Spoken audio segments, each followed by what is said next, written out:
Si Cesa, ano meron sa kanya? Nahuli ko siya nakatitig sa akin kanina. Seryoso ba, Maki?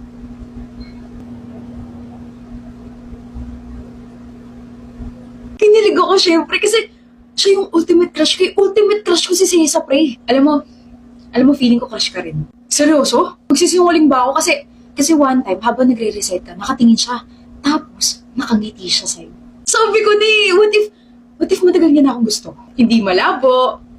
Yung puso ko parang nakikipag-racing sa sobrang bilis. Alam mo, pre, ngayon ko lang din na-realize na parang gumagawa din siya ng paraan para mapalapit sa akin. O bakit? Kahapon kasi magtatapon ako ng basura. Tapos nagulat na lang ako, nasa tabi ko na siya. Cesa. Hi. Bakit siya nag-hi sa akin sa harap ng basurahan? Ibig sabihin, nakita niya na akong papalapit sa basurahan para magtapon ng basura tapos naisip niya bigla na, this is my time to say hi to him kasi I know he likes me. Alam mo, pati tuloy ako kinikilig. Tapos may time naman na nilapitan niya ako tapos... Maki.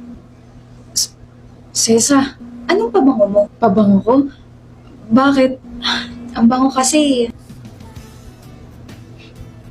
Magbango raw ako, pre. Legit, sumigaw yung mga organs ko. Siya na nagme-make move sa'yo kasi ang bagal mo raw. Umamin ka na kasi ligawan mo na. Kinakabahan ako. Don't worry, sasamahan kita. Seryoso yan, ha? Maki! Tommy! Nakakagulat ba yung presence ko, Cesa? Oo. Sa sobrang gulat mo ba, kinilig ka? Ha? I like you. Ha? Sabi ko gusto kita. Hindi. Gusto rin kita. Rin? Oo, rin. Gusto rin kita. Aminin mo na. Ang ano? Na gusto mo rin ako. Gusto kita? Oo. Kailan ba?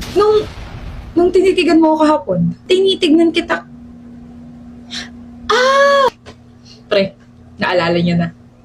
Hindi ikaw yung tinitignan ko. Si Tommy. Ako? Ha? Wait. Ano? Si Tommy yung tinitignan mo? Kasi gusto mo siya? Hindi.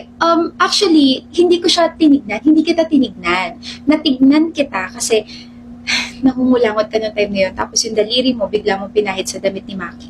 Like, sobrang unhygienic. Nung nag-hi ka sa akin sa harap ng basurahan, nandun ka kasi nagpapapansin ka sa akin. Nandun ako kasi nagtapon ako ng pinag-inuman ko. Pero nag-hi ka. Tinawag mo pangalan ko, kaya nag-hi ako. Yung nag-recite ako. Bakit ka nakangiti habang nagre-recite ako? Oo nga. Kita ko yun. O diba may witness? Ang layo kasi ng sagot mo dun sa tanong ng prof natin, kaya natawa ako. Hindi ka nakangiti? Hindi. Natawa ako. Tinanong mo ako anong pabango ko. What was that? What are we? Para sintay na amoy? Yung pabango mo kasi, ganun yung mga tipo ng boyfriend ko. Boyfriend? Yeah, so I asked you and thank you for answering me kasi nagustuhan niya. May boyfriend ka? Oh, hindi siya tiga rito. Tiga ibang school siya. Stop the car. Stop the feelings. Get out. Huh? I said get out. Okay. Sabi mo may gusto siya sa akin, Tommy. Akala ko rin eh. Tanggapin mo tong letter na sinulat ko para sa'yo, Kinsley. Love letter? Maybe. Saan ka pupunta? Alis na. Babasahin ko to habang nasa harap kita. Oh, nakakahiya. Kinsley, I've known you since last year and I could still remember how you made my heart throb in pain. Miski dugo ko umaalon kapag nakikita kita. Gusto ko lang malaman mo na I admire you and your personality. Genesis. Genesis, ang corny nun. It's short and cute. First time ko makareceive ng ganito. Seryoso? Oo, but anyway, bakit in pain? Di ba dapat kinikilig ka or something like that? Ano ka? May sakit sa puso? Paano mo nalaman? Wait, what? Hindi naman malala. Pero ayun, mas nananaig yung sakit kapag kinikilig ako. Mamamatay ka na ba? Huh? Alam ko ang vulgar ko, pero Hindi nga malala sakit ko, kalma Kinsley. Feeling ko tuloy nag-aalala ka para sa akin. nag-aalala talaga ako kasi what if mamatay ka dahil sa akin? Yung tipong pagkakita mo sa akin, kinilig ka tapos inatake ka. Wag! Ayoko! Bakit ka natatawa? Di ba dapat na-offend ka? Mainis ka sa akin para mawala yung feelings mo sa akin. Sorry ka. Pero isa sa mga nagustuhan ko sa'yo ay yung strong personality mo. Kaya, mahirap yung gusto mo. I'll keep liking you no matter what. Hoy, bakit? Kakakilala ko pala sa'yo, pero bakit ang charming mo, ha? Visit. Shucks. This is so not me. Excuse me, I have to go. Thank you, Rito. See you when I see you, Kinsley. Thank you for reading my letter. Happy birthday, Kinsley. Binigyan mo pa rin ako ng regalo. Ayaw mo ba? Gusto. Notebook. Ang hirap mo talagang basahin. Hindi ko alam kung impressed ka ba sa notebook na yun or disappointed ka. Notebook na may poems. Sinulat mo? Hey, oo. Mahilig ka talaga magsulat, no? Sobra. Tapos alam mo ba? Kinikilig ako. Huh? Sabi mo nahihirapan kang basahin ako, kaya ayan. I just told you what I felt. Kinikilig ako. Thank you for this. Hoy! Ano ba? Sungit mo naman po. Sino ba kasi inaantay mo? Malayo pa lang, kita na kitang nakatulala dyan. Ikaw inaantay ko. Huh? Ang hilig mo sa ha na yan. Wala ka ba ibang sasabihin kundi yan lang? Sama bang magulat? Huwag kang magulat at baka atakihin ka. Ikaw ha? Nafu-fall ka na sa akin, no? Mama mo na fool. Sumbong ka sa mama ko. Favorite ako ni tita, sorry ka.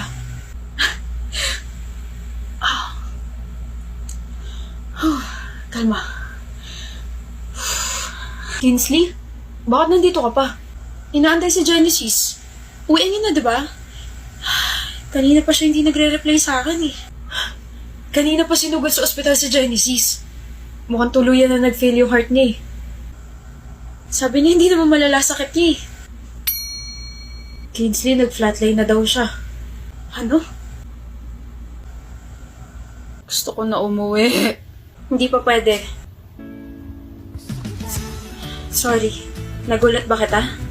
Kinsley? Hi. Tagal mong gumising. Tik na ako mainit kakaantay sa'yo. Last week pa kaya ako gising. Alam ko, pero... Ang tagal pa rin nung 2 months kang tulog. Ayun, sabi ni tita, mag-focus daw muna ako sa exam ko, kaya kahit gising ka na, pigil na pigil pa rin ako sugurin ka rito. Nag-alala ka, no? Kala mo, patay na ako, no? Malamang! Nag-flatline ka eh. Tsaka pag namatay ka, paano na kami? Paano na ako? Ha? Ano yun? Kung kailan gustong gusto na kita, tsaka mo ako iiwan? Huwag ganun, oy! Oh. Araw-araw nagsusulat ako para sa'yo. Lamunin mo yung mga letters ko. Mabusog ka sana dyan. Kinsley. Tsaka huwag ka masyadong kiligin at baka ano pang mangyari sa'yo. Kalmang kilig lang, okay? Tsaka na rin yung I love you ko kapag tayo na tsaka nakalabas ka na sa ospital. E di tayo na. Gusto mo bang ibaon ko yung swero mo sa noo mo? Manahimik ka nga. Miggy, ano sagot mo doon sa number 32? Yung hinahanap yung value na Y? 7 yung sagot ko. It's 12. Ako yung tinatanong, di ba, Sol? Pwede naman siguro ako sumabat kapag alam kong mali yung narinig ko, di ba, Miggy? The answer is 7. Then congrats! May isang mali ka na! Yung 7 na tinutukoy mo, that's the answer for number 33. Yung question for number 32 and 33 are both connected. You need to find first the value of y, which is 12, then subtract it sa value ng x, which is 5. Wait, saan nakuha yung 5? Yung 5 na yun given you sa number 33. So the answer for number 32 is 12, then the answer for number 33 is 7. Oh, dalawa na yung mali mo. I'm so sorry for making you sad, Miggy. Huh? Bakit yung sagot ko 212 tsaka 739? Nasaan yung paper ko? Here. Ikaw nag-check? Ilan mali? Not bad. 3 lang. Ilan ka? Perfect. 40. Wait, mali yung sagot ko na June 21? Oo. Kunin mo yung libro natin sa history, tama yung sinagot kong date. Miggy, ano ba? Puyat ka ba ha? Ang tinatanong kung kailan siya pinanganak, hindi kung kailan siya bininyagan. So the answer is June 19. My gosh. And that's my whole presentation po. Ako po may question. How do soil microflora respond to different soil management practices? Huh? My question is, how do soil microflora respond to different soil management practices? That's your question? Kaya mo bang sagutin, Miss Sol? Naku, mukhang kulang-kulang yung presentation natin ah. Hindi ka ba nakikinig? What? I explained that in my presentation, slide 12, fourth bullet, and I also gave examples. Well, Masyado kang mema. Ma'am, I think wala na pong question. Thank you po. Hindi ba kayo napapagod ni Miggy magtalo tungkol sa mga pinag-aaralan natin? Kaninang umaga pa kayo nagpapalitan ng mga sagot eh. Ako, hindi. Kasi palagi naman ako nasa tama. Ewan ko na lang sa kanya. Sol, bigyan mo ulit ako ng bagong reference for the paper. Bakit? Mali eh. Mali? Paano mo nasabi? Chinek ko tapos yung binigay mo reference sa akin, hindi niya nasasagot yung mga kailangan natin sagutin for the paper. Talaga? Nasagot kaya? Talaga? Sa pagkakaalam ko kasi, ang tanging nasagot mo lang dito ay ako. Di ba sinagot mo ako 7 months ago? So, huwag kang ano dyan. Miggy! Love naman, uy, I had enough na sa pagtatalo, okay? Hindi na kinakaya ng mga brain cells ko yung binabato mo mga information sa akin ngayong araw. Ang sungit-sungit mo. I miss my sweet soul na, okay? Namimiss mo na yung sweet side ko kasi doon mo lang ako naaasar. Nakuha mo! Ikaw kasi napaka-competitive mo, mali-mali rin naman yung mga sinasabi mo. Pero tama naman ako para sa'yo, di ba? Papansin tawag doon, ewan ko sa'yo. Kayo? Diyan ka pala. Oo.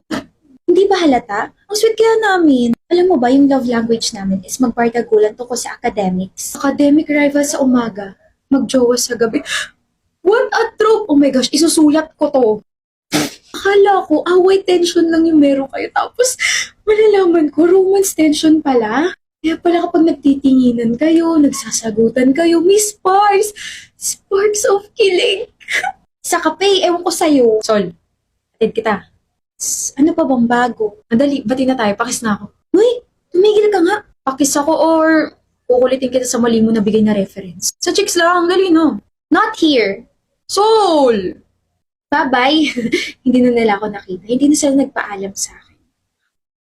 Paano na lang ako nabobo na nga sa academics, tapos bobo pa pumili ng lalaking para sa akin? Lord, baka naman no, oo. Kahit talino na lang po, or di kaya, Talino with a little bit of love life. What do you think? kumulog. Bawal maging greedy. O sige, talino na lang. Wag na mag-love life. Hi, Hi. ikaw ba si Raiko? Sabi kasi ng friend ko, naka-blue tapos gwapo. 5 kaming naka-blue rito sa cafe, so nilapitan mo ba ako kasi gwapo ako? I'm Raiko. Chanel. You look lovely, Chanel. Thank you. Patingin nga ako, Raiko. Ayoko nga, i-gatekeep ko tong photo na to, tapos sa wallet ko lang to. Ako naman yan eh. Ganda mo nga sa picture na to. I mean, palagi ka naman maganda, pero baka kasi hingin mo to sa akin na to. Nahikab ako nung pinicturean mo ko. So, ang lovely mo kaya here. Ang cute ng baby, natawa siya. Ayan ka na naman. Ilan ba gusto mong babies in the future, Raiko? No, Chanel. Ilan ang gusto mo? Katawan mo yan eh. I don't want to decide for yourself. Gusto ko dalawa. Mini me, tapos mini you. Tapos gusto ko tumira sa isang tahimik na lugar. Ano pa? Gusto ko marami tayong ipaplat na flowers, veggies, at saka fruits. What about the house? Gano'ng kalaki? 2 floors, yung sakto lang. Gusto ko kasi makikita pa rin tayo sa isang bahay. I'm pretty sure ma-achieve natin yun. Raiko! Yes. You were spacing out. Ano nga ulit yung tanong mo? I asked if... Kanina pa ako nagsasalta pero hindi ka naman nakikinig. I'm sorry, Paula. Alam mo, this is not working out. I'm trying to put an effort para mag-work tayong dalawa, pero para kasing one-sided lang eh. Nasa talking stage pa lang tayo, pero ganito ka na agad. Paano pa kaya kapag tayo na? I'm sorry. Alam mo, ewan ko sa'yo. Sayang sa oras tong date na to. Failed na naman yung date ko with someone. Pangilan na ba to? Pangatlo na. Hindi man lang lumalagpas sa talking stage ba? Kakadrain. Mommy, cupcake. Later na, baby. Yung boses na yun. Raiko? Chanel, edi tapusin na natin to. Raiko, huwag ka namang ganyan. Kailangan ko pang mag-master's degree kasi yun yung napangako ko sa parents ko. Tapos, mag-work lang ako ng ilang years. Tapos, pwede na tayo magpakasal. Love, pwede mo namang gawin lahat yan kapag kinasal na tayo. We're just 21, Raiko. So, doon din naman yung punta natin eh. Bakit ka ba nagmamadali? You sound so scared. Para secure na itong relasyon natin kasi feeling ko darating yung panahon na mawawalan ka ng time sa akin. Ikaw na talaga yung nakikita ang pakakasalan ko, Chanel. I can give you more assurance and security, but a wedding at this age? Wala pa ako napapatunayan. Wala pa nga tayong savings eh. Huwag mo lang alalahanin yung pera, may trust fund ako. Raiko, hindi yun yung point. Fine. Ako o yung masters mo.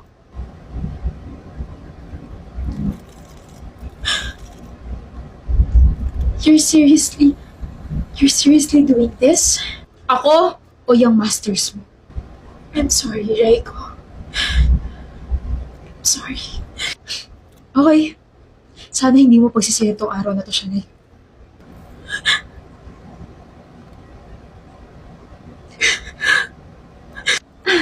Long time no see. How are you? May kasama ka ba? Kanina. This is my daughter, Sasha. Hello po. Who is he, Mommy? He's a long-time friend, baby. Kayo lang? We're waiting for Dad and Kuya. Sasha? Sorry, Mommy. Kamusta ka na? Kahit alam ko na yung sagot, itatanong ko pa rin. Natapos mo ba yung masters mo? Late, but I'm proud of you, Chanel. And you still look lovely. Thank you, Raiko. Anyway, we'll go ahead na kasi baka nandun na sila. It was nice meeting you again. Let's go na, Sasha. Bye-bye, Mister. I know I already moved on, but seeing her again made my heart ache. Realizations kept flowing inside my head. I suddenly got jealous. Na-achieve niya yung future na gusto niya. Master's degree, 2 kids, married. Pero yung future na gusto ko, ibang tao yung tumupad nun. I thought Chanel is my future. But Chanel became my past because of my selfishness. Sana hindi na mag-cross yung landas natin. But it was really nice meeting you again.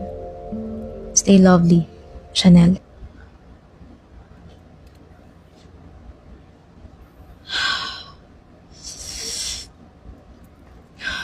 Ano pa bang gusto mo pag-usapan natin, Joffrey?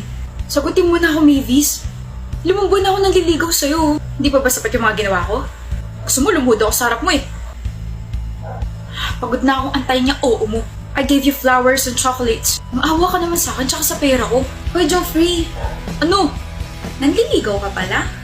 What? Ay, sorry akala ko kasi nampe-pressure ka. Nangaasar ka ba? Una sa lahat, hindi kita pinayagan na ligawan ako. I told you that I don't like you and your guts. Ikaw lang tumakulit. You can't even take no for an answer. What a shame. Pangalawa, lahat ng mga ibinigay mo sa akin hindi ko naman tinanggap.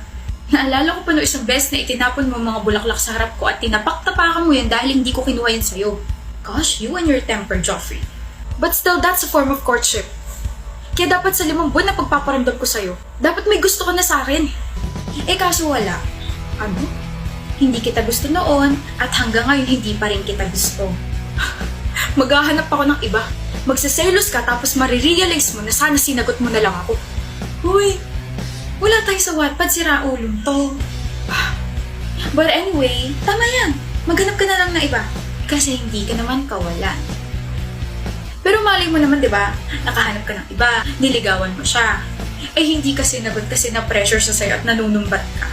Lagot ka. Bye, Joffrey. Stay bothered.